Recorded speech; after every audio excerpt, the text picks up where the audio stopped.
안녕하십니까. 반갑습니다. 자, 오늘은 이번 시간에는 2022학년도 예비 시행 문제들 좀 살펴보도록 하겠습니다. 일단은 저기 항상 문학작품을 보실 때는 보기를 좀 보라고 말씀을 드렸어요. 그래서 보기를 좀 보려고 하는데, 보기를 쭉 보면은, 문제를 보면 14번에 보기 없고요. 15번도 보기 없고요. 16번도 보기 없고요. 마지막 17번도 보기가 없죠. 그렇죠. 그리고 보기가 없을 경우에 대해서 말씀을 드렸어요. 보기가 없을 경우에는 그 작품 읽어보면 대충 이제 해석이 가능하거나 아니면 문학 이론을 주는 경우가 있다고 말씀드렸습니다. 자, 그래서 원래 그 첫 번째 페이지로 다시 돌아가도록 할게요. 자, 그래서 글의 시작으로 돌아갔는데, 다음 글 읽고 무료에 답하시오 딱 들어갔는데, 작품으로 시작하지 않고 그냥 글로 시작하고 있죠. 즉, 이 부분은 문학 이론, 즉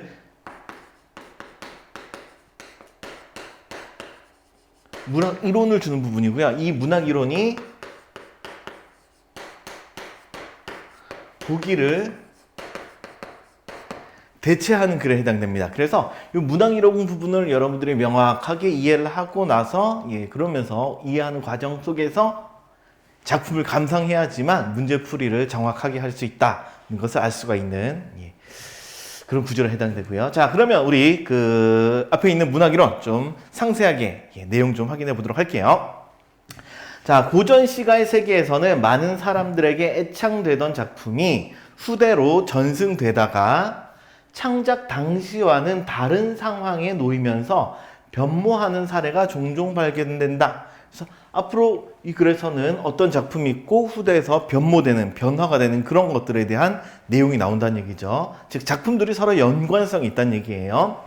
자, 개를 소재로 한 아래의 시조들이 이러한 사례에 해당한다. 앞으로는 시조 부분을 살펴보게 될 겁니다. 자, 됐으면 다음 쪽 넘어가도록 합시다. 자, 국립중앙박물관에는 하기야키라고 불리는 도자기 가운데 한 점이 소장되어 있다. 사진, 옆에 사진이 나와 있죠. 그렇죠? 글이 써 있어요. 뭐 개야 듣지 마라 하면서 쭉 나와 있습니다. 자, 하기야키는 진주 지방에서 도자기 비법을 이어오다가 임진왜란 때 일본으로 끌려간 도공 형제와 그 후손들이 일본 하기 지방에서 만든 도자기이다라고 했어요. 자, 일단 우리가 이쪽에서 이제 한 정보를 파악할 수 있는데, 진주 지방에서 원래는 진주 사람이었다는 얘기죠. 그렇죠? 경상도 진주 사람이었습니다. 자, 그런데 이 비법을 이어오다가 임진왜란 때 일본으로 끌려갔어요. 사는 공간이 달라지게 된 거죠. 자, 그렇게 끌려간 도공 형제와 그 다음에 그 후손들이 이 지방에서 만든 도자기라고 합니다. 자, 사진의 자기에는 한글로 가와 같은 시조가 쓰여 있습니다.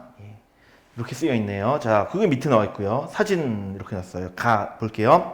자, 개야 짖지 말라 밤사람 다 도둑가 자목지 호거려 님지숨 등겨사라 그게도 호구려 개로다 듣고 점점 하노라.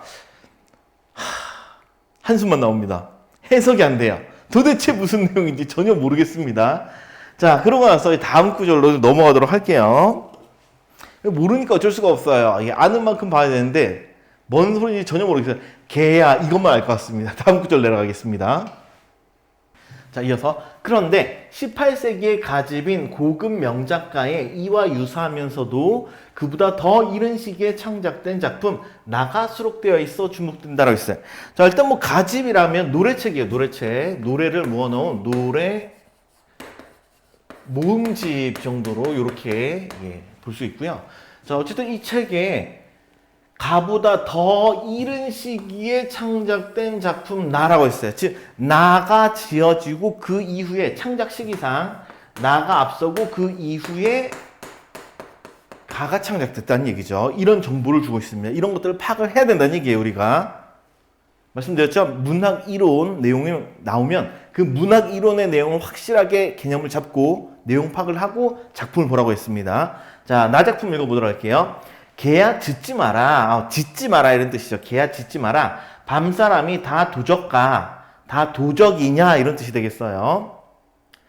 자, 두목지 호거리 님추 심탄이로라. 뭔 소리인지 모르겠는데 다행스럽게 이렇게 별표를 달아서 밑에 주석을 주고 있습니다. 자, 일단 두목지라고 나왔는데 두목지라는 인물은 기생들에게 인기가 많았던 당나라 시인 두목이라는 시인의 이름이 바로 두목지가 되는 거죠. 자, 그리고 호걸이라고 하면 뭐 쉽게 얘기하면 멋쟁이,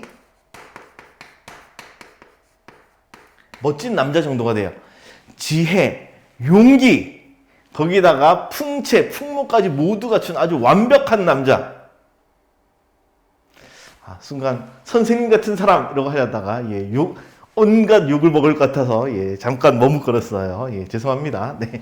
자, 어쨌든 두목지 같은 멋쟁이 남자가 임추심다니노라. 이제 임추심 다니노라도 밑에 나와 있습니다. 추심 다닌다는 게 찾으러 다니노라 이렇게 나와 있어요. 즉 아주 멋진 남자가 임을 찾아 다니노라 이런 뜻이 되는 거죠. 임을 찾아서 밤에 돌아다니는 거예요. 그래서 그 개도 호걸의 집 개인지 멋진 남자의 집 개인지 듣고 잠잠하더라.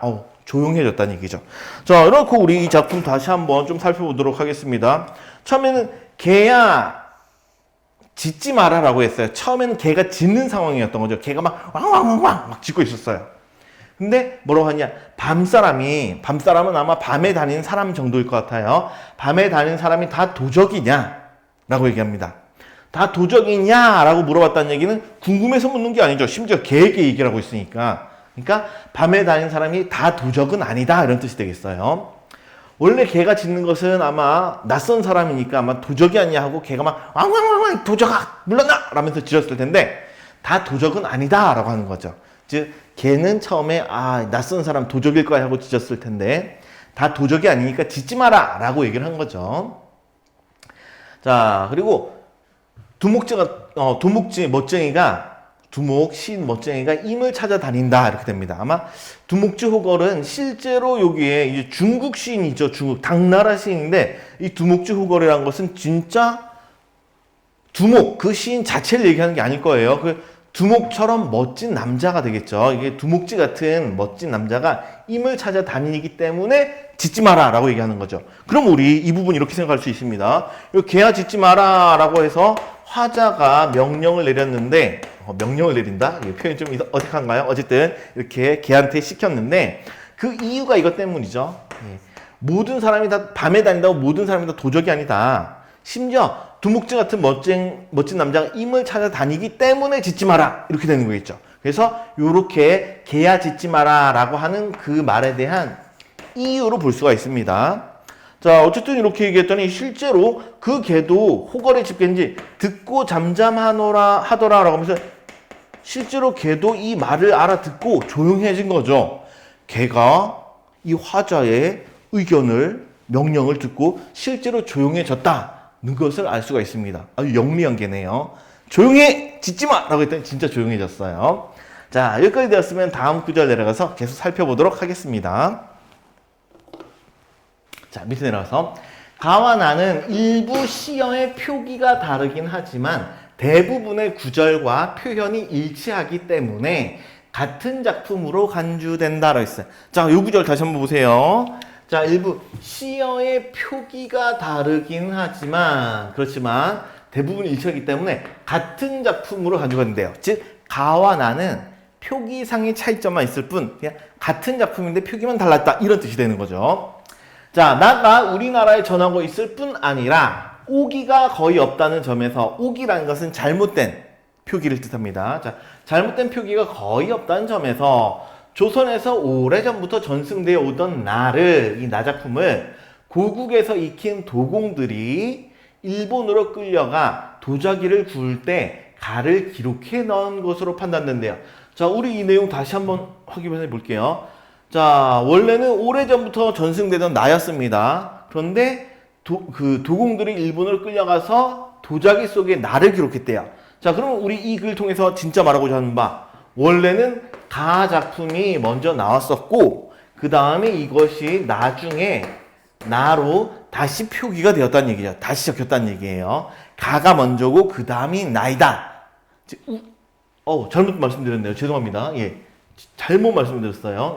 나가 먼저고 이렇게 조선에서 오래전부터 전승되어오던 나를 이렇게 놨었죠. 나가 먼저 적혀 있었고요. 그 다음에 도공들이 나중에 가를 도자기에 적었다. 이렇게 되겠습니다. 그래서 작품의 순서가 제시되고 있습니다. 나가 먼저고 그 다음에 가이다라는 순서를 주고 있습니다. 선생님이 지금 시간이 새벽 시간이에요. 네. 그래서 새벽에 수업 준비해서 설명을 하다 보니까 네. 제정신이 아닙니다. 실수가 나올 수 있는데 바로바로 정정하도록 할게요. 나가 우선이고 그 다음에 가가 다음이에요. 자, 다음에 기억 넘어가서요. 기억 넣어서 문제에 출제가 된다는 얘기죠. 내용 잘 보셔야 돼요. 자, 나는 화자를 여성으로 간주할 경우, 여성 화자로 이렇게 간주할 경우 두목지 같은 남성이 실제로 두목지 당나라 시인이기 때문에 조선에서 돌아다닐 일이 없단 말이야. 그래서 두목지 같은 남성이 찾아오기를 기다리는 한 여인의 마음을 노래한 것으로 해석된다 라고 했습니다. 즉 여인이 어떤 멋진 남자가 오기를 기다리는 마음을 노래한 것이 바로 나 작품이다 라는 얘기죠. 즉 이 글에서 나 작품의 주제를 주고 있는 거죠. 바로 이거죠. 이렇게 두목지 같은 남성이 찾아오기를 기다린 한 여인의 마음, 이게 바로 이 작품의 주제, 말하고자 하는 내용으로 볼 수가 있어요. 그래서 작품의 주제를 줘버렸어. 그렇죠? 네. 그래서 글은 꼼꼼히, 반드시 꼼꼼히 읽으셔야 됩니다. 이해되셨죠? 자, 됐으면 다음 또 이어서 보도록 할게요. 자, 다음 이어서 임병양란 이후에 한데 양란, 임병 딱 떠오르는 전쟁들이 있죠. 임하면 임진왜란, 병하면 병자호란을 뜻합니다. 자, 임진왜란과 병자호란 두 전쟁 이후에 개를 소재로 한 작품은 기존 평시조의 틀을 벗고 다른 양식의 갈래인 사설시조로 다시 창작되었다. 자, 그러면 우리 이쪽에서 볼 거, 기존 평시조였는데 이 틀을 벗어버리고 다른 양식의 갈래래요. 양식이 다르다, 갈래가 다르다는 얘기예요. 이것이 사설시조로 다시 창작됐다고 합니다. 자, 일단 이 글에서 평시조와 사설시조가 뭔지 주진 않아요. 그렇지만 주지 않았다는 얘기는 이 정도는 여러분들이 알고 있어야 한다는 얘기입니다. 기본 지식, 기본 배경 지식을 알아야 된다는 얘기예요. 평시조라고 하면 보통 3장 6구 45자 내외라고 해서 딱 3행으로 딱딱딱 끊어지는 작품들, 이것을 이제 평시조라고 얘기를 하고요. 그 3행을 초장, 중장, 종장이라고 각각 부르죠. 이거 알고도 계시죠? 초장, 그 다음에 중장, 그 다음에 종장, 딸랑 세 줄로 이렇게 이루어지는데, 사설시조 같은 경우에는 이 중에 2줄 이상이 많이 늘어나긴 하지만 특히 이 중장이 길어져요. 가운데 줄, 두 번째 줄이 좀 이렇게 길게 늘어지는 갈래, 이것을 사설시조라고 얘기를 합니다. 자, 이런 배경 지식이 필요하다는 얘기예요. 평가에서 따로 설명 안 하면 여러분들이 알고 있어야 된다는 얘기고, 이건 익혀야 된다는 얘기입니다. 알고 계셔야 돼요. 자, 다음에 사설시조 다는, 다가 더 나중에 지어진 작품이죠. 자, 사설시조 다는 수많은 가집, 나왔어요. 노래 모음집, 가집에 수록될 정도로 인기 있던 작품인데 실제로 다 작품이 되게 유명하다고 해요. 자, 여기에서는 중심 소재가 개이고 화자가 여성인 점은 그대로 이어지고 있지만 소재, 화자 이런 것들은 그대로 유지가 되는데 이를 담아내는 양식은 달라졌다. 양식, 아까 얘기 나왔었죠. 양식이 곧 뭐라고요? 갈래를 뜻합니다. 즉 평시조에서 이제 사설시조로 달라졌다, 이런 내용이 되겠습니다. 그래서 다작품은 사설시조라는 얘기입니다. 자, 되었으면 계속 이어서 작품을 보도록 하겠습니다. 자, 다작품이에요. 자, 개를 연함이나 기르되 요게같이 얄미우랴. 보면은 여기 살짝 띄어져 있죠. 그리고 여기 한번 띄어져 있고 여기 한 칸 띄어져 있습니다. 여기를 초장, 여기를 중장, 여기를 종장이라고 봐요. 그래서 우리 초장, 그 다음에 여기 중장, 그 다음이 중장이라고 했을 때 중장이 무지하게 길죠. 그렇죠. 사설시조라는 얘기입니다. 자, 처음부터 다시 볼게요. 개를 연함은 기로되 하는데 연함은 이 단어 뜻은 좀 알아두도록 하세요. 남짓 이런 뜻이 되겠어요. 개를 10마리 남짓 키운대. 10마리 이상 키운다는 얘기죠. 쉽게 얘기하면 개판. 집안이 완전 온통 개밖에 없어요. 자, 개를 남짓이냐 기르되 유개같이 얄미우랴. 유개. 바로 요게, 이게처럼 얄미우랴. 즉 이게가 가장 얄밉다는 얘기죠. 서리적 표현이에요. 요게가 가장 얄밉다는 것을 강조하기 위한 겁니다. 자, 미운임 오면은 미운 사람이에요. 미운임이 오면은 꼬리를 회헤치면서 치띠라. 내리띠라 반겨서 냈다고 있어요. 내단다는데 닫는다는 말이 닫기, 도움닫기처럼 달린다는 뜻이에요. 내뛴다는 얘기입니다. 자, 다시 볼게요. 미운이음이 왔는데 꼬리를 살랑살랑 회회회 이러고 있고요. 치뛰었다가 내렸다가 막 이러고 있는 거예요. 걔가 미운 사람이었는데 막 반기고 있는 거죠. 반면에 고운임이 오면은 뒷발을 바등바등 뒷으려고 물었다가 놨다가 막 깨물었다가 캉캉캉 막막막 짖어서 돌아가게 하는 거죠. 다시 이 부분 다시 볼게요. 미운님이 오면은 반겨서 내뛰고 있고요. 고운님이 오면은 막 짖어서 돌아가게 하고 있어요. 이놈의 개가. 그러니까 요괴같이 얄밉겠느냐라는 표현이 가능하겠죠. 마지막 줄 종정 넘어갈게요. 자, 신밥이 그릇 난들 아주 왕창왕창 나더라도 너먹일 줄이 있으랴. 여기서 너는 누가 되겠어요? 여기서 너는 바로 요괴가 되겠죠. 그렇죠? 요괴, 너를 먹일 줄 있겠냐? 즉 너한테 밥도 안 주겠다. 신밥이 그릇 나더라도 너는 안 준다. 이런 뜻이 되겠습니다.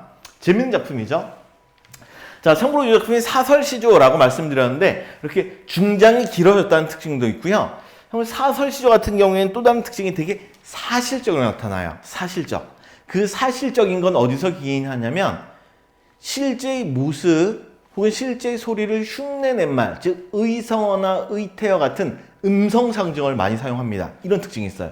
이것도 쭉 보면은 꼬리를 회회 치며 이거 있죠. 회회 꼬리 사랑사랑 회회. 그 다음에 뒷발을 버둥버둥거리고 있죠. 막 바둥바둥바둥 이런 모습도 나타나고요. 다음에 걔가 캉캉 짖어서 돌아가게 한다. 이렇게 나타나요. 그래서 이런 것들 의성어나 의태어 묶어서 음성 상징어라고 말씀드렸죠. 매우 그 모습을 생생하게 생동감 있게 나타나는 그런 효과가 있습니다. 뭐 이런 기본적인 효과 좀 잘 알아두도록 하세요. 자, 되었으면 어쨌든 다작품 사설시조이다. 예, 그 정도 내용. 그 다음에 이 글의 화자는 여인이다. 개를 소재로 하고 있다는 거 기억해 두시고요. 작품 내용상 요놈의 개가 미운 이유는 미운 임이 왔는데 반기고 반면에 고운 임이 왔는데 짖어서 돌아가게 했다. 그래서 너한테 밥 안 주겠다. 이런 내용이었다는 것까지 기억하고 다음 글로 넘어가도록 하겠습니다. 자, 다작품 아래에요. 자, 1907년 한일 신협약이 체결된 이후 개를 소재로 한 단은 그 조약의 조인이라는데 그 조약의 승인했다는 얘기겠죠. 그 한일 신협약 이 여기에 승인에 찬성한 이완용 등의 정미 칠적을 비판하기 위한 수단으로 다시 쓰였다라고 했어요. 자, 이 다가 새롭게 쓰인다는 얘기죠. 좀 전에 다의 내용은 개 때문에 이미 돌아갔다 이런 내용이었는데 그 내용이 어떻게 바뀌어요? 정미 칠적을 비판하기 위한 수단으로 다시 쓰게 된다는 얘기예요. 내용이 바뀌게 되는 거죠. 이다음부터 이완용, 다들 알고 계시죠? 나라 팔아먹은 놈으로 하면 가장 유명한 인물이 이완용이 되는 거죠. 그렇죠? 뭐 일사오적에도 포함된 인물로 아주 유명한 매국노로 아주 유명합니다. 자, 작품이 창작된 시점을 고려할 때 라의 7마리 요 박살할 개는 뭐 박살한다는 나왔는데 이게 박살한다는 게 뭐 초전박살 이런 표현 쓴다. 이 박살하는 게 때려 죽인다 이런 뜻이에요. 때려 죽임. 그래서 7마리 요 때려 죽일 개는 정미칠적을 비유한 것으로 해석된대요. 그래서 이 7마리 요 박살할 개에 대해서 정미칠적이다 하고 아예 줘버렸어요. 그래서 우리가 다음 라 작품을 읽을 때는 7마리 요 박살의 개가 정미칠적이다 라고 머릿속에 넣고 해석을 하셔야 되는 겁니다. 자, 제목 살구는 개를 죽이다는 뜻이다. 근데 살구, 살자가 죽일 살자고요. 구자가 여기 개구자예요. 개를 죽인다 이런 뜻입니다. 개를 죽이다. 박살한다는 뜻이겠죠. 때려 죽일 개. 자, 그러면 라 작품 넘어가도록 할 건데 우리 글에서 또 신경 쓸 거 다와 라 중에선 무엇이 우선 순서로 나왔다? 그렇죠. 다가 먼저 창작이 되고요. 그 다음에 라가 창작이 되었다 이런 거죠. 그리고 우리 앞에 가, 나 작품도 연관 지어 봤을 때 가와 나 중에선 무엇이 먼저 지어졌다고요? 그렇죠. 나 작품. 그렇죠. 그래서 순서상 봤을 때 나가 가장 먼저, 그 다음이 가가 지어지고요. 그 다음이 다라 이런 순서로 지어졌구나 하는 것을 알 수가 있습니다. 뭐 그래서 이렇게 주고 있으니까 우리는 이렇게 판단을 해야만 하는 거죠. 네. 선생님 저는 다른 작품이 우선인 것 같은데 이러면 안 되는 거예요. 글에 따라서만 해석을 하셔야 됩니다. 보편적 감상, 보편적 해석 중요하다고 했었죠? 자, 다음 구절 내려가도록 할게요. 라작품 봅시다. 자, 라작품이에요. 자, 개를 여러 마리나 기르되, 뭐 살짝 변형이 있죠, 그렇죠? 위에선 여러 마리나 기르되 하는데 여기는 여러 마리나 기르되, 요 7마리 개같이 얄밉고 잔미우려. 잔밉다는 것은 의미상 아주 매우 밉다 이런 뜻이 되겠죠. 너무 밉다는 얘기예요. 얄밉고 너무 유량. 자, 너무 미운 게 이 7마리 개입니다. 정미칠적. 자, 낯선 타처 사람을 보게 되면, 타처라는 건 다른 지역 사람이라는 뜻이에요. 자, 낯선 다른 지역 사람을 보게 되면 꼬리를 회치며 반결하고 내달아서 요리납작 조리 갸웃 납작했다가 갸웃 고개까지 갸웃갸웃 하여 하되 낯익은 집안 사람 보면 두 발을 뻗디디고 콧살을 찡그려 이러고 있는 거죠. 콧살도 찡그리고 이빨을 엉성거리 이러면 이러고 엉성거리고 컹컹 짖는 7마리 요 박살할 개야 하고 개를 불렀어요. 자, 그러면 우리 이쪽 부분 다시 한번 보면요. 낯선 타차 사람을 봤는데 반겨라 하면서 내달아 있어요. 매우 반기고 있는 거죠. 반면에 낯익은 집안 사람을 봤는데 아주 난리를 치면서 콧살 찡그리고 막 개가 코 찡그리고 이런 거 있죠. 이빨도 막 내딛고 이렇게 컹컹 짖는 7마리 요 박살할 개가 되는 거죠. 낯선 사람 반겨.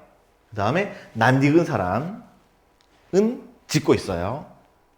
자, 그래서 마지막 구절 보아라. 이건 초장, 중장, 종장 이렇게 되겠네요. 형식상. 여기가 초장. 그 다음에 여기부터 여기까지가 중장. 여기가 종장 이렇게 됩니다. 여긴 두 줄이에요. 종장이. 보아라. 근일에 군일 하면 요즘에 이런 뜻이 되겠죠. 요즘에 새로 개 규칙이 반포가 되었대요. 개와 관련한 새로운 규칙이 반포가 되어서 개 임자의 성명을 개 목에 채우지 아니하면 박살을 당한다 하니 자연박살이라고 했어요. 자, 일단 뭐 내용 보면요. 뭐 요즘에 새로운 개 규칙이 반포가 되었어요. 이 개 규칙이 반포가 되었는데 개임자라고 하는데 임자는 주인이라는 뜻이죠. 그 내용이에요. 개 규칙의 내용. 개 주인의 성명을 개 목에 채우지 아니하면 박살을 당한다라고 한 거죠. 이게 바로 개 규칙의 내용입니다. 그러면 너희들은 자연 박살날 것이다. 자, 요 구절 처음 본 작품에 좀 낯설기도 하고요. 해석하기 좀 까다롭습니다. 근데 내용 그냥 있는 그대로 좀 생각을 해보면요. 개 규칙의 내용이에요. 개 주인의 이름을 목에 채우지 않으면은 박살을 당한다. 개를 때려 죽인다. 그럼 우리 개 임자라고 하는데 개에 해당되는 내용. 여기서 개를 여러 마리 키우는데 이 7마리 개가 바로 정미칠적이었죠. 그렇죠? 이 7마리 정미칠적이었습니다. 7명의 매국노들. 근데 그 주인 이름을 개목에 채우지 않았다라는 내용은 개임자의 성명을 개목에 채우지 않았다라는 얘기는 쉽게 얘기하면 주인 없는 개, 달리 얘기하면 주인을 모르는 게 이렇게 되는 거죠.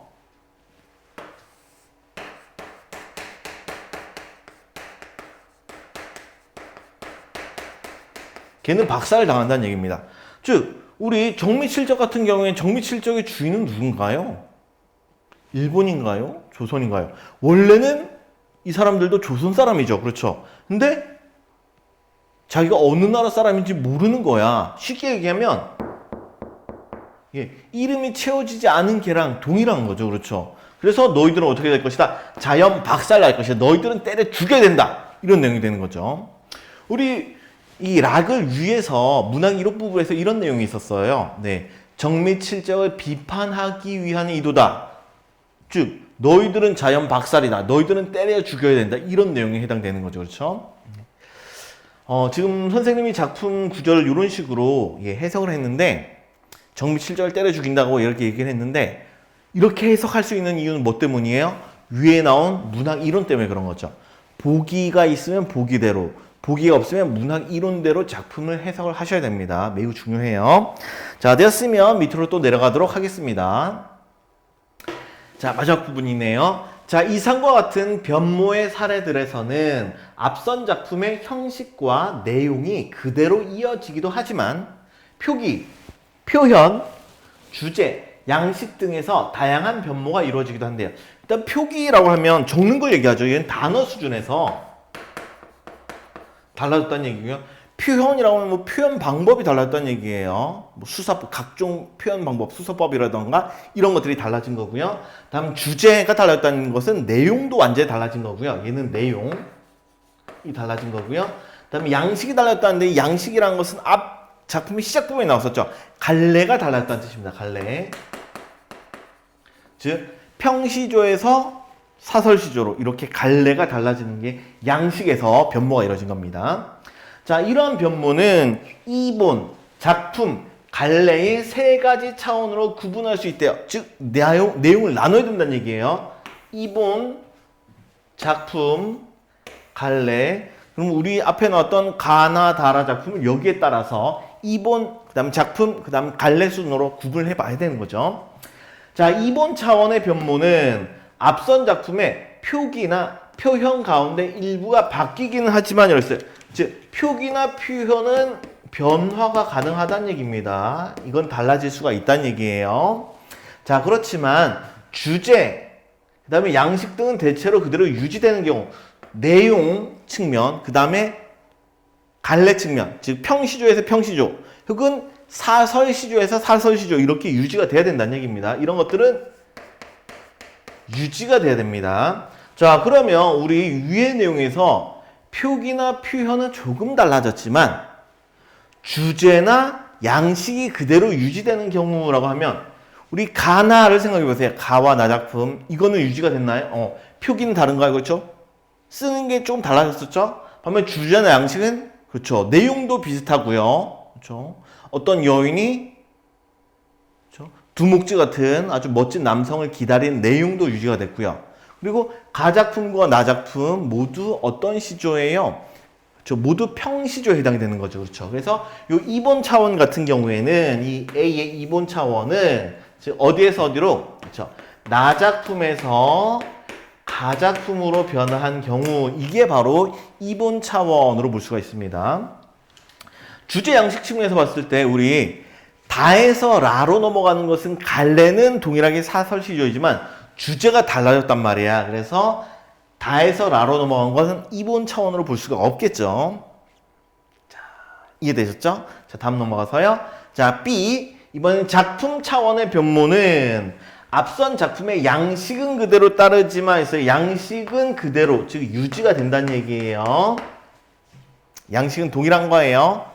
평시조에서 평시조, 혹은 사설시조에서 사설시조 이런 식으로 이건 유지가 되지만 표현과 주제 등이 바뀌어서 후속 작품을 새로운 작품으로 인정할 수 있는 경우를 말한다. 즉 표현도 달라졌고요. 주제도 달라져야 돼요. 하지만 양식은 유지가 돼야 되죠. 우리 가나는 해결이 됐으니까 다와 라가 연관이 있을 거예요. 다라는 표현 달랐었죠. 말하고자 하는 주제도 달랐죠. 그렇죠?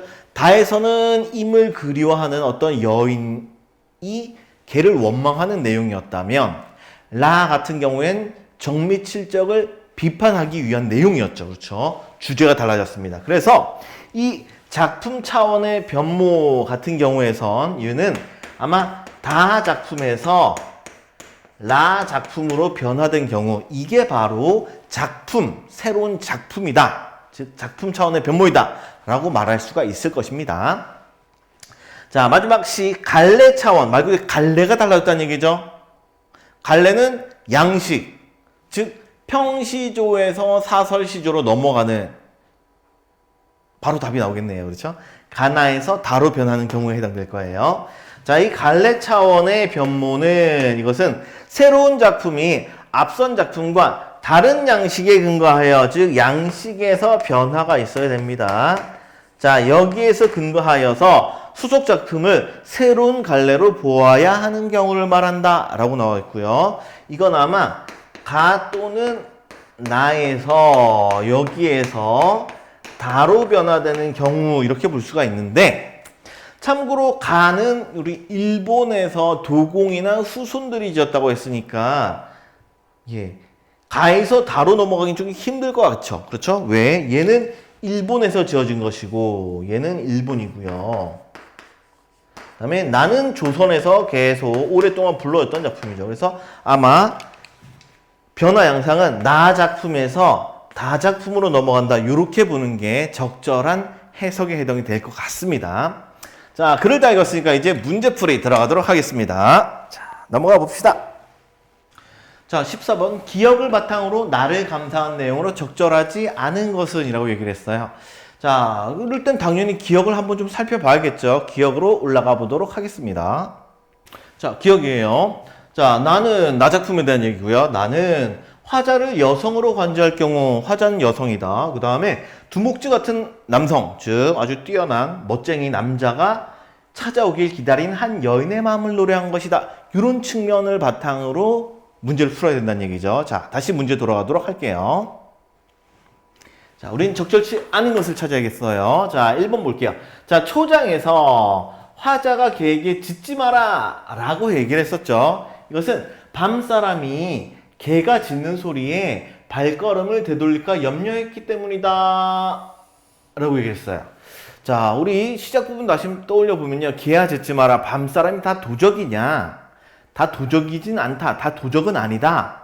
즉 두목지 호걸 같은 인물도 있다는 얘기죠. 그래서 이 밤사람 실제로 도적인지 두목지 호걸인지 모르겠지만 두목지 호걸 같은 이런 사람이 발걸음을 되돌릴까 염려했기 때문이다 라고 해석을 한다면 적절한 해석으로 볼 수가 있겠죠.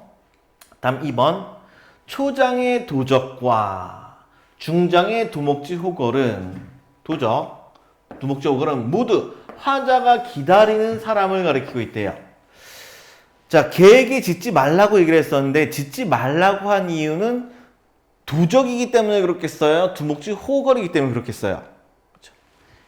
두목지 호걸과 같은 사람이기 때문에 짖지 말라고 했겠죠. 만약에 도적이라면 당연히 돌려보내겠죠. 개한테 오히려 야, 더 짖어! 물어! 라고 얘기했을 거예요. 근데 도적이 화자가 기다리는 사람이다? 이거 말이 안 되는 얘기죠. 그렇죠? 그래서 적절치 않은 거 답은 2번 이렇게 바로 나오네요. 우리 나머지 부분도 확인도 하겠습니다. 확인해 볼게요. 두목지 호걸은 화자 기다리는 사람, 즉 두목지 같은 멋진 남자는 화자 기다리는 사람. 이건 맞겠죠? 그렇죠? 뭐 기억에 나온 내용이기 때문에 그대로 적절한 표현이에요. 뒷부분. 자, 다음 3번. 중장의 두목지 호걸은 두목지 같은 호걸로 풀이돼요 라고 하는데 두목지 같은 호걸로 기억에 그렇게 해석이 나왔었어요. 자, 이렇게 풀이가 되어서 호걸에 대한 화자의 호감을 드러낸다. 즉 멋진 남자니까 당연히 호감이겠죠. 그렇죠? 네. 멋진 남자. 아까 얘기했을 지혜, 용기, 풍류, 풍채 모든 걸 다 갖춘 멋진 남자. 네. 당연히 호감이 들 수밖에 없어요. 다음 4번. 종장에 잠잠하더라. 조용해졌다는 얘기죠. 이것은 호걸이 멋진 남자가 임추심하기에 임을 찾아다니기에 용이한 상황이 되었다. 일단 용이하다라고 하는 것은 뭐 쉽다 이런 뜻이죠. 용이하다, 쉽다는 얘기예요. 그럼 다시 보면 이렇게 조용한 상황이 된 것은 이 멋진 남자가 임을 찾아다니기에 아주 쉬운 상황이냐? 걔가 막 짖는 상황과 조용한 상황 중에 임을 찾아다니기엔 당연히 조용한 상황이 임을 찾기에 조금 더 좋을 것 같아요. 그래서 이것도 그렇다라고 인정할 수 있는 부분이 되겠네요. 다음 5번. 자, 중장은 초장에서 시작 부분에서 화자가 개에게 짖지 마라 라고 부탁한 이유를 다시 중장은 짖지 마라 라고 부탁한 이유가 되느냐라고 했는데 초장에서는 짖지 마라고 했고 중장에서 한 말은 두목지 호걸이 임을 찾아다니기 때문에 조용해 짖지 마라고 했다면 그렇죠. 이거 이유라고 볼 수가 있겠죠. 그렇죠. 다음에 종장은 그 결과를 들어야 한다는데 종장 부분 뭐였어요? 그 개도 잠잠하더라 라고 했었죠. 그러니까 짖지 말라고 했으니까 잠잠했다는 것은 그 결과로 볼 수가 있겠네요. 네, 자, 나머지 내용들은 다 옳은 표현이 맞습니다. 그래서 답은 2번이 답이 되겠습니다. 자, 됐으면 다음 15번 문제 넘어가도록 할게요. 자, 다음 15번. 개를 중심으로 나와 다를 비교한 내용으로 적절치 않은 것을 했어요. 보니까 나와 다를 함께 판단을 해야 되는 이런 경우에요. 실제로 문제 난이도가 조금은 높은 경우에 해당됩니다. 자, 평가에서 이렇게 서로 다른 내용들을 비교하는 문제를 항상 출제를 하는데 이런 경우에 출제자의 의도대로 풀면 문제가 까다로워요. 원래는 출제자의 의도대로 풀라는 건데 그렇게 하면 문제 수준이 높아지게 됩니다. 그럼 이 높은 수준의 문제를 어떻게 낮추느냐? 한 개씩 보시면 돼요. 즉, 개를 중심으로 나 작품에 대한 설명을 먼저 보라는 얘기예요. 그리고 선택지를 적절한지 잘못한지 구분하고 잘못된지 구분하고 나머지 다와 관련된 내용만 판단하시면 됩니다. 자, 문제 푸는 팁이에요. 자, 이렇게 어떤 선지들을 이렇게 비교하는 이런 선택지가 있을 경우에 이럴 때는 어떻게 해라?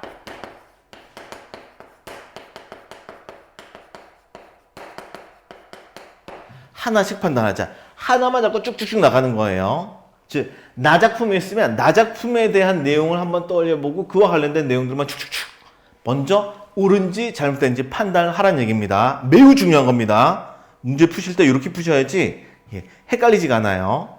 시험 시간에서 시험을 볼 때 우리가 실제 수능 시험장에 들어가게 되면은 되게 긴장돼 있단 말이야. 두 가지를 같이 보다 보면은 항상 실수가 나와. 한 문제 틀리면 대학이 이렇게 한 칸 이렇게 변하게 됩니다. 그래서 하나씩 실수 없이 문제를 풀기 위한 방법이에요. 자, 들어갈게요. 자, 적절치 않은 건데 우리는 나에 대한 것만 먼저 볼 겁니다. 자, 나 작품. 좀 전에 그죠? 개야 짖지 마라 그거였습니다. 자, 이 개는 모두 화자의 기다림을 표현하는 매개물이다 라고 했어요. 우리 개야 짖지 마라 라고 했는데 짖지 말라고 한 이유는 뭐 때문이에요? 두목지 같은 남자 오기를 기다리기 때문이죠. 그래서 개야 짖지 마라 라고 하면서 얘기를 했어요. 그렇다면 짖지 말라고 했다는 것 자체가 화자가 기다리고 있기 때문이다 라고 하면 이 나에 대한 설명은 적절한 설명에 해당이 되겠죠. 그렇죠? 자, 이해되셨죠? 가에게 짖지 말라고 했으니까 화자가 실제로 임을 기다리고 있기 때문에 그런 거예요. 자, 됐고요. 다음에 2번. 자, 나와 다에서 모두 지시어에 의해 개와 화자 간의 물리적 거리가 환기된대요. 표현이 어려운 표현이 많네요. 자, 일단 지시어에 의해인데 지시어라는 말은 이, 그, 저, 뭐 요거, 그거, 저거 이런 표현들 있죠. 이것, 그, 이, 그, 저 이런 것들. 자, 그리고 개와 화자 간의 물리적 거리, 실제로 거리가 떨어졌다는 얘기예요. 이게 환기되고 있다. 환기된다는 것은 뭐 불러일으키다 이런 뜻이에요. 자, 지시어에서 물리적 거리가 나타난다는데 우리 그러면 나 작품에서 이, 그, 저, 요것, 그거 이런 표현이 있는지 찾아보시면 되겠어요. 자, 잠시 우리 실제로 작품을 돌아가서 이, 그, 저, 요 이런 거 찾아보도록 할게요. 자, 나 작품이에요. 개 짖지 마. 밤사람이 다 도적이냐. 여기선 지시어 있어요? 없어요? 없죠? 두목지 호거리 임을 찾아다닌다. 여기도 지시어 없어요. 다음에 그게도 호거리 집 개인지 듣고 잠잠하다는데 그게라고 했죠. 그게. 우리 가까이 있으면은 이것이라고 하죠. 반면에 상대편 듣는 사람한테 가까이 있으면은 그것 좀 줘. 그거 그렇죠? 둘 다 떨어져 있으면 저것이라는 표현이 있어요. 그래서 그게도라고 했으니까 화자와는 떨어져 있는 상황이다 라는 것을 알 수가 있겠죠. 물리적 거리, 환기된다는 표현, 적절한 표현이 되겠네요. 자, 문제로 돌아갈게요. 자, 그래서 그 지시어에서 물리적 거리가 환기된다는 표현, 나에 대한 설명, 적절한 설명 맞습니다. 자, 다음에 3번 넘어가세요. 자, 나와 나에서는 모두 기다린 사람에 대한 화자의 기대와 개의 반응이 다른 데서 시적 상황이 조성된다 그러는데 나에서는 화제의 기대감 있죠. 아, 이런 사람 왔으면 좋겠어. 멋쟁이 왔으면 좋겠어. 라는 기대가 있는데 걔는 어떤 반응을 보였는데 처음에 짖고 있었던 거죠. 그래서 짖지 말라 라고 얘기를 한 거죠. 그래서 그런 데서 시적 상황이 조성된다. 만들어진다. 적절한 표현이네요. 그래서 나에 대한 설명도 적절합니다. 화자는 기다리는데 반면에 걔가 짖으니까 다른 거죠. 다음 4번. 나의 개는 화자와 교감이 가능한 대상으로 다에게는 화자와 교감을 나누기 어려운 대상으로 간주된다 라고 했어요. 화자와 교감이 가능한 대상이냐? 교감이라고 하면은 서로 이렇게 주고받는 무언가가 있을 때 교감이라는 표현을 쓰죠. 그럼 화자는 걔에게 어떤 말을 했냐? 짖지 말라고 했어요. 근데 걔는 어떤 반응을 보였어요? 잠잠해졌어요. 그럼 교감이 이루어졌다고 볼 수가 있겠죠. 그렇죠? 명령을 내렸는데 그대로 따르고 있으니까. 그래서 나에 대한 설명 적절한 표현이 되겠네요. 1, 2, 3, 4 일단 다 맞네요. 5번도 넘어가 봅시다. 자, 나의 개가 상황이 변해도 행동을 바꾸지 않는 존재라면 나의 개는 상황이 변하면 행동을 바꾼 존재다 라고 했는데 우리 나의 개가 행동을 바꾸지 않느냐? 상황이 변했는데 일단 행동은 바꿨나요? 처음에는 개가 뭐 했어요? 짖었죠. 그 다음에는 잠잠해졌죠. 근데 여기서 말하는 상황이라는 것은 화자가 명령을 내렸죠. 그렇죠? 그래서 여기서 이 상황이라는 표현은 뭐 짖는 상황이 변했다는 내용이 아니에요. 이 상황은 화자의 명령이 내려진 상황 이렇게 판단하셔야 됩니다. 그러면 행동을 바꾸지 않는 존재다라는 표현은 잘못된 표현이 되겠죠. 우리는 어떤 걸 찾아야 돼요? 적절치 않은 걸 찾아야 되는데 1, 2, 3, 4는 모두 나에 대한 설명이 적절하단 말이야. 근데 5번에서는 나에 대한 설명이 잘못됐기 때문에 바로 5번 이렇게 답을 찾을 수가 있는 거죠. 그럼 나머지 더 볼 필요가 사실은 없는 거예요. 문제 푸는 방법 이해되시나요? 이렇게 서로 다른 내용을 비교하는 선지가 나왔을 때는 하나만 가지고 쭉 판단하다 보면 이렇게 바로 답이 나오는 경우도 있고요. 혹은 한 두 가지 정도가 남는 경우도 있어요. 그럴 때는 한 두 가지 정도 하나가 남으면 그냥 답 체크하고 넘어가시면 되고요. 두 개가 남았을 때는 1, 5번 남았을 때는 다해서 요 해당되는 선택지만 내용을 확인해 보시면 됩니다. 그러면 선지를 다 보지 않고도 빠른 시간 안에 문제를 풀 수가 있는 거죠. 이해하시죠? 시간 단축하는 방법 팁이에요. 자, 그래도 우리는 아무래도 이게 해설 강의다 보니까 다에 대한 내용도 함께 살펴보도록 할게요. 자, 다작품 같은 경우에는 미운님이 오면은 꼬리를 회회치고 고운님이 오면은 캉캉 짖어서 돌아가게 하는 개가 얄미워서 밥 주지 않겠다. 그런 내용이었습니다. 자, 다시 돌아와서요. 자, 다에게는 화자의 기다림을 표현한 매개물이다. 그렇죠? 화자가 기다리고 있는 마음이 있는데 개가 짖어서 돌아가게 하기 때문에 개를 얄미워한다. 라는 측면에서 봤을 때 다에 대한 설명 적절하고요. 다음에 지시어에 의해서 개와 화자 간의 물리적 거리가 관계된다는데 시작 부분에 개를 연나무이나 기르되 요괴같이 얄미워 요괴라는 표현 써서 요괴라는 건 요곳 가까운 걸 나타내는 거죠. 그렇죠? 그래서 물리적 거리가 나타난다. 환기한다는 표현 이것도 적절한 표현에 해당되겠죠. 나는 멀리 있는 거고요. 다는 가까이 있는 걸로 볼 수가 있어요. 다음에 다에서 기다리는 사람에 대한 화자의 기대. 화자는 임을 기다리고 있는데 걔는 어떤 반응을 보였어요? 그 기다린 임을 짖어서 돌아가게 해버렸단 말이야. 그런 데서 시적 상황이 조성됐다. 이것도 적절한 표현으로 볼 수가 있겠네요. 다음 4번 다에게는 화자와 교감을 나누기 어려운 대상이냐라고 했는데 보니까 걔에게 뭔가 말을 걸어가지고 짖지마 이런 내용도 없고요. 그렇죠? 그런 거 자체를 아예 시도를 안 해요. 그래서 교감을 나누기 어려운 대상으로 간주되었다는 표현은 간주된 거예요. 그렇게 여겨진 거니까 적절한 표현으로 볼 수가 있겠죠.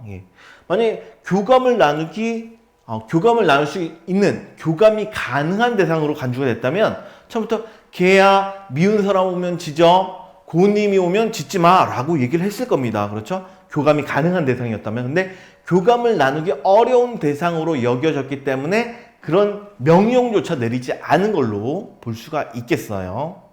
이해되시죠? 다음 마지막 5번도 판단할게요.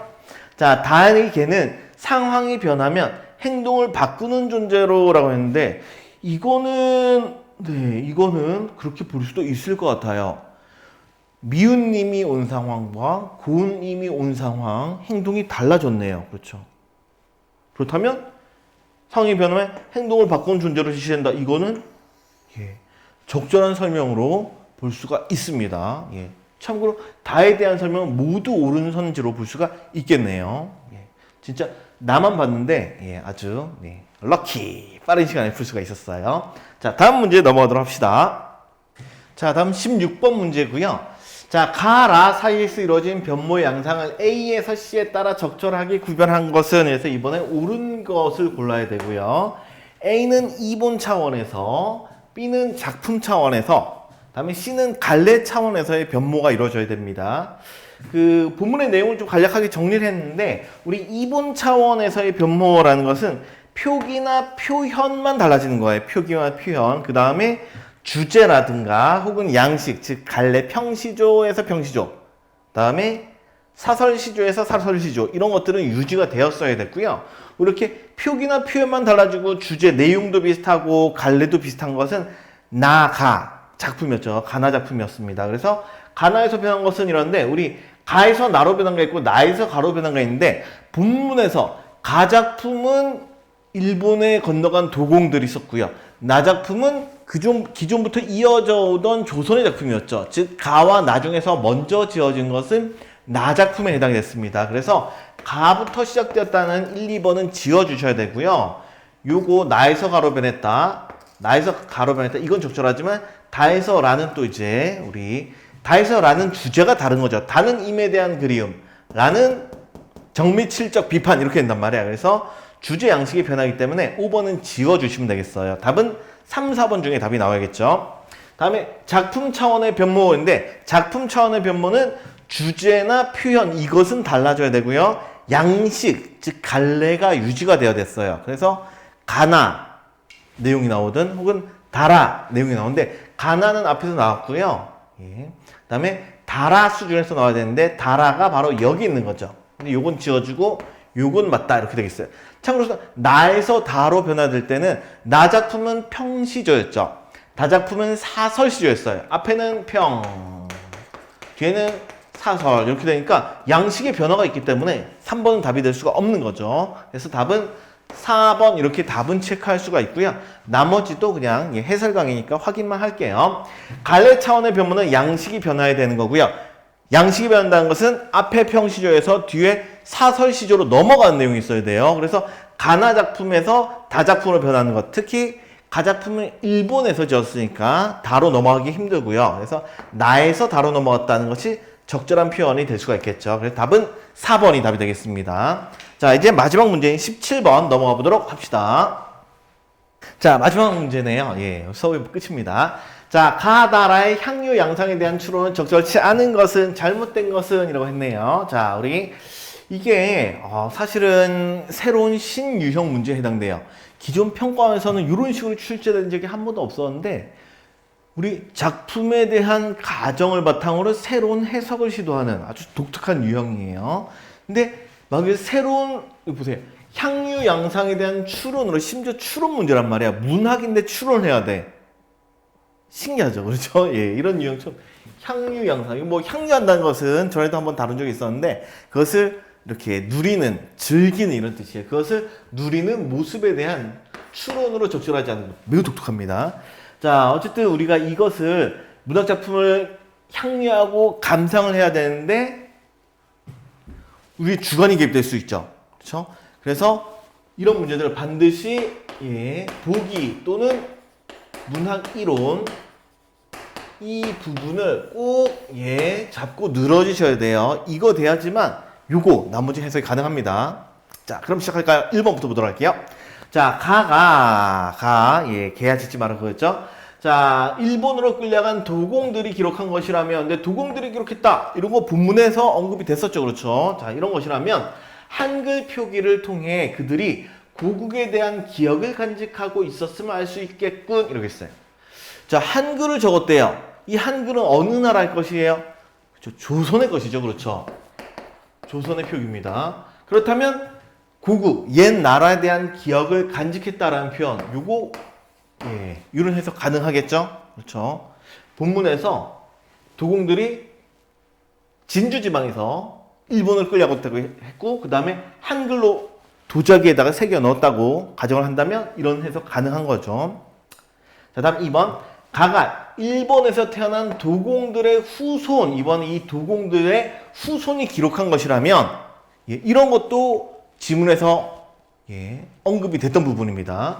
자, 이런 것이라면 그들이 조선인임을 잊지 않으려 노력했음을 알 수 있겠군이라는데 이 후손들이 기록을 했는데 뭘로? 한글로 기록했단 말이야. 한글로 표기를 했어요.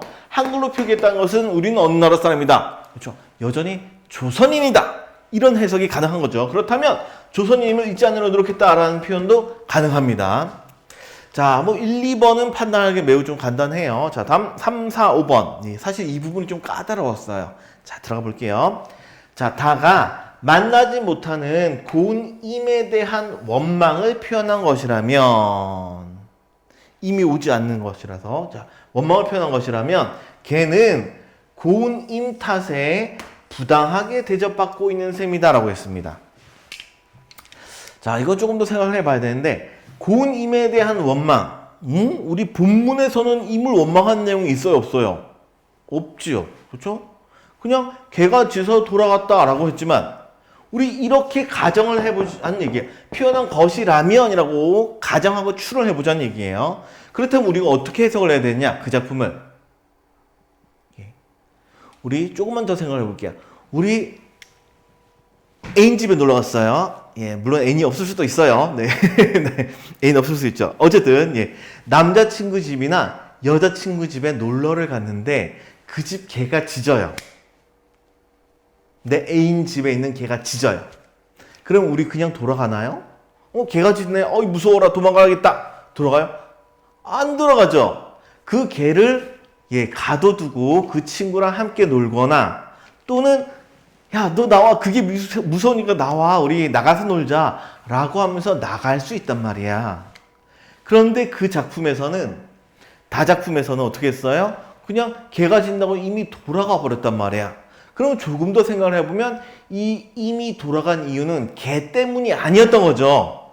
개가 짖어서 돌아간 게 아니라 원래부터 그 임은 이 화자에 대한 애정 자체가 아예 없었던 거야. 좋아하는 마음이 1도 없으니까 그냥 개가 짖네 하고 그냥 가버린 거죠. 그렇죠. 이렇게 된 거예요. 자, 그렇게 해석이 가능한 거죠.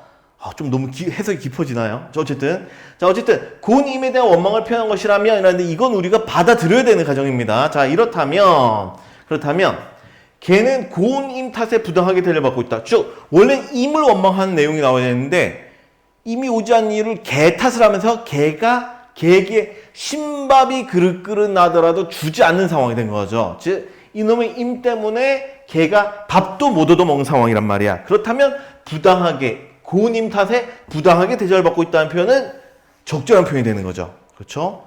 이 해설 판단이 좀 어려워요. 네. 이해되시죠? 네. 임에 대한 원망, 이게 작품에 표면적으로 드러나진 않았지만 우리 이렇게 표현한 것이라면 이라는 가정은 받아들이고 나머지를 판단하셔야 되는 겁니다. 이해되셨죠? 자, 다음 내려가서요. 자, 이번엔 라 작품과 관련된 설명이에요. 자, 라가 한일신협약을 비판하기 위해 지은 것이래요. 한일신협약을 비판하기 위해 지어졌다. 이 가정은 받아들여야 되는 거예요. 자, 그렇다면 개규칙은 한일신협약을 비유적으로 가리키는 표현이래요. 자, 우리 좀 내용 생각해 볼게요. 개규칙의 내용이 뭐였어요? 개임자의 이름을 목에 걸지 않는 개는 때려 죽인다. 박살내버린다. 그래서 이건 자연 박살이다라는 내용이에요. 자, 이 개규칙은 우리 여기서 때려 죽일 개는 정미칠적에 해당되죠. 그렇죠? 개규칙. 그럼 다시 볼게요. 개규칙은 정미칠적, 즉 일곱 마리 개에게 불리한 내용이에요, 유리한 내용이에요. 개를 때려 죽인다는 것은 이 7마리 개에게 그렇죠? 불리한 내용이죠. 심지어 자기를 죽인다는 내용인데 개불리한 내용이란 말이야. 그렇죠? 그런데 생각해 보세요. 한일신협약 같은 경우에는 정미칠적들이 자기 스스로에게 불리한 내용을 만들었겠어요? 아니죠. 이 개, 즉 정미칠적에게 유리한 내용을 썼을 거예요. 당연한 거죠. 그러니까 조인의 승리를 한 거죠. 승리를 하게 된 거예요. 말 그대로 한일신협약은 개에게 유리한 개유리한 내용인데 반면에 개규칙은 개불리한 내용이에요. 그래서 요 내용과 요 내용은 서로 모순이 되는 거죠. 그래서 4번은 잘못된 표현이 됩니다. 한일심협약을 비했다라고 볼 수가 없는 거예요. 평가원 문제 수준 미쳤죠? 이게 너무 어렵죠? 그렇죠? 우리가 여기까지 판단을 해야 된다는 얘기입니다. 진짜 어떤 가정을 생각하고 그에 따라서 해석을 했을 때 모순이 되냐 안 되냐 이런 우리의 판단 능력을 묻는 거예요. 이건 단순한 암기로 푸는 문제가 아니잖아. 개규칙이 한일심협약이다. 우리 이런 거 배운 적이 있어요? 없어요? 없단 말이에요. 심지어 이 작품은 처음 본 작품이에요. 그 처음 본 작품을 어떤 가정을 주고 그에 따른 해석, 이것이 논리 정연하게 이루어지느냐, 모순 없이 이루어지느냐, 우리가 그것을 판단할 수 있는 능력을 물어보고 있습니다. 수능문학 어려울 수 있어요. 네. 심도 깊은 해석까지 판단 능력까지 요구합니다. 그래서 우리가 문학작품을 공부할 때 단순 암기 이거 가지고는 불가능해요. 단순 암기로 모든 걸 다 외울 수는 없단 말이야. 우리가 이 내용을 다 외울까요? 안 되죠. 그렇죠. 그래서 이렇게 논리정연하게 판단해 나가는 능력을 키우셔야 되고요. 그 판단 능력은 이렇게 문제를 풀 때 이 내용과 이 내용에 모순이 있냐 없냐 이것을 판단하는 과정, 이런 훈련을 통해서만 가능합니다. 자, 마지막 5번 넘어가서 보도록 할게요. 마지막 선집. 자, 라가 정미칠적에 대한 비판의 의도로 지어진 것이다. 이것은 본문에 나와 있었죠. 걔는 정미칠적이다. 그것을 비판하기 위한 것이다. 라고 얘기 나왔습니다. 자, 그렇다면 타처 사람과 집안 사람은 일본과 조선을 대조하는 표현이겠군요. 그런데 정미칠적이 봤을 때 타처 사람, 다른 지역 사람이 일본이다 라는 표현 적절하게 해석이 가능하고요. 그 다음에 정미칠적이 집안 사람, 같은 집안 사람이다 라고 하면 조선, 이것도 적절한 표현에 해당되겠죠. 그래서 5번은 적절한 표현으로 볼 수가 있습니다. 문제 나온다고 매우 높아요. 자, 일단 우리 2021학년도 이 예비 시행 문제를 풀어봤습니다. 자, 이걸 보면서 우리가 무슨 생각을 해야 되냐? 새로운 유형으로 접근할 수 있다. 시조 작품이 나왔죠. 근데 시조 같은 경우에 기존에는 어떻게 나왔냐면 뭐 가시조, 나시조, 다시조 뭐 이렇게 나오고 그 연관돼서 이제 연계된 이런 표현들을 물어보거나 내용을 묻는 문제가 많이 나왔습니다. 그런데 이번에 어떻게 됐어요? 서로 다른 작품들이죠. 가부터 심지어 라까지 주고요. 그 다음 여기 플러스 알파로 보기 대신에 문학 이론을 줬어요. 그래서 이 이론을 바탕으로 가, 라가 어떻게 연관성이 있고 차이점이 있느냐를 문제로 줬고요. 그 다음에 여기서 플러스 알파로 문제 수준도 상당히 높아요. 문제에서 심지어 추론까지 요구를 하고 있어요. 추론을 요구하고 우리의 거기에 대한 모순이 있냐 없냐와 같은 판단 능력까지 물어보고 있다는 얘기죠. 이것까지 물어봤어요. 그래서 앞으로 문학이 어려워질 수 있다. 이거 꼭 염두에 두시고요. 실제로 21학년도 9평 문학작품도 어렵게 나왔고요. 6평도 좀 까다롭게 했어요. 6평에서 문제도 어렵고 9평도 어렵고요. 수능이 오히려 수능도 조금 까다로운 부분이 있긴 있었는데 6, 9평에 상당히 까다롭게 출제가 됐었습니다. 앞으로 22학년도 수능부터 문화작품 어려워질 수 있다는 걸 염두에 두시고 이렇게 단순 암기가 아니라 이렇게 풀어나가는 훈련 이걸 꼭 하도록 하세요. 수고를 많으셨습니다. 그러면 오늘 수업은 여기까지 하도록 할게요.